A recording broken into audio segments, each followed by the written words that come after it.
வணக்கம். குமுதா சிவகுமார். எக்ஸ்டெண்ட் பண்ணி போடக்கூடிய கோலங்களை இந்த லெசனில் பார்த்துட்ருக்கோம். இந்த கோலங்கள்லாம் நிறைய ஜாயின்ஸோடு வரும். அந்த வரிசையில் இது 2வது கோலம். இன்றைக்கி பார்க்க போகிறது இந்த கோலம். இந்த கோலம் முதல் கோலம் 6 புள்ளியில் ஆரம்பிக்குது. அப்புறம் 4 புள்ளி ஆட் பண்ணி அது பெருசாக போட்டுக்கிட்டே போகலாம். இந்த கோலத்தை பந்து கோலம்னு சொல்கிறாங்க. இதே கோலத்தை வேறு மாதிரி ஜாயின் பண்ணி கூட போடுறாங்க. அதை பின்னாடி ஒரு நாள் பார்ப்போம். இன்றைக்கி இந்த கோலம் எப்படி போடுறது, இந்த 6 புள்ளி கோலத்தை எப்படி போடுறதுங்கிறத நான் போட்டு காட்டுறேன்.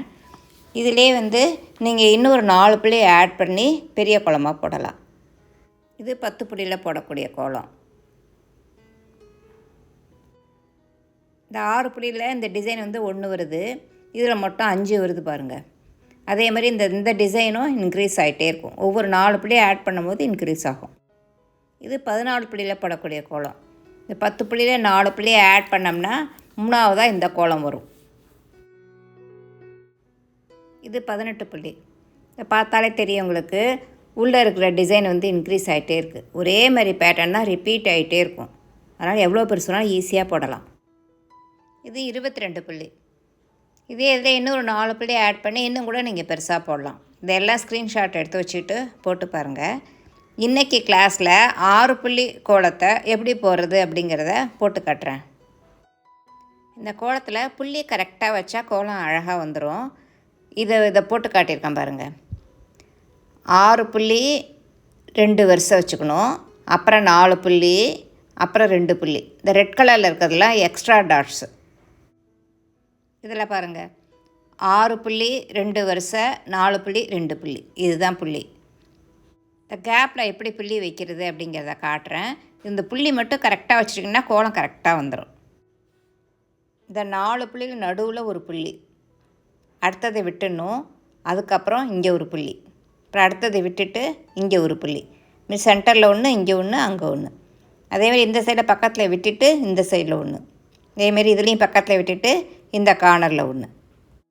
அப்புறம் இந்த சைடில் ஒவ்வொரு புள்ளி வைக்கணும். இந்த 2 புள்ளிக்கு நடுவில் ஒரு புள்ளி, இதுக்கு நேராக ஒரு புள்ளி. இந்தமாரி மொத்தம் 5 புள்ளி வருது பாருங்கள். இதேமாரி இதுக்கு நேராக இந்த 2 புள்ளிக்கு நடுவில் அந்த புள்ளிக்கு நேராக வைக்கணும். இதேமாரி இதுக்கு நேராக 2 புள்ளிக்கு நடுவுலையும் வரணும், அந்த புள்ளிக்கு நேராகவும் வரணும். ஒவ்வொரு சைடும் மொத்தம் 5 புள்ளி வரும்.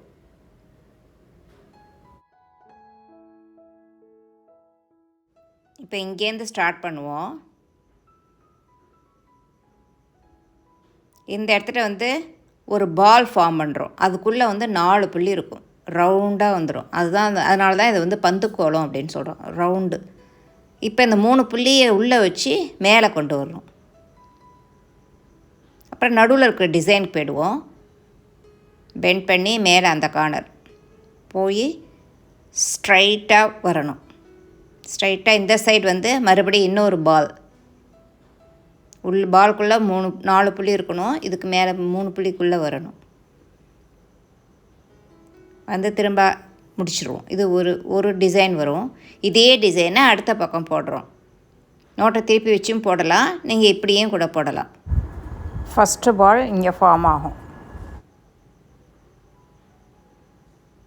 இங்கேருந்து ஸ்டார்ட் பண்ணுறோம்.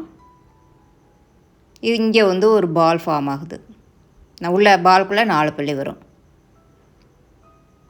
இது ஸ்ட்ரைட்டாக இங்கே பெண்ட் பண்ணி உள்ளே 4 புள்ளி இருக்கான்னு பார்த்துக்கோங்க. சென்டருக்கு மறுபடியும் இங்கே ஒரு பால் ஃபார்ம் ஆகும். மறுபடியும் சென்டருக்கு பெண்ட் பண்ணி முடிச்சிடுவோம். அதை 2 கலரில் கொடுத்துருக்கேன். இது பார்த்து போட உங்களுக்கு ஈஸியாக இருக்கும். இதுமாரி புள்ளியும் எக்ஸ்ட்ரா டாட்ஸை வேறு கலரில் கொடுத்துருக்கேன். இதை மாதிரி புள்ளி வச்சுக்கிட்டு இதை மாதிரி கோலம் போடணும். இதை 2யும் ஸ்க்ரீன்ஷாட் எடுத்துகிட்டு நீங்கள் போட்டு பாருங்கள். இந்த கோலம் நல்லா புரிஞ்சிருக்கும்னு நினைக்கிறேன். அடுத்த கிளாஸில் இதே கோலத்தில் இன்னும் 4 புள்ளி ஆட் பண்ணி 10 புள்ளியில் போட்டு காட்டுறேன்.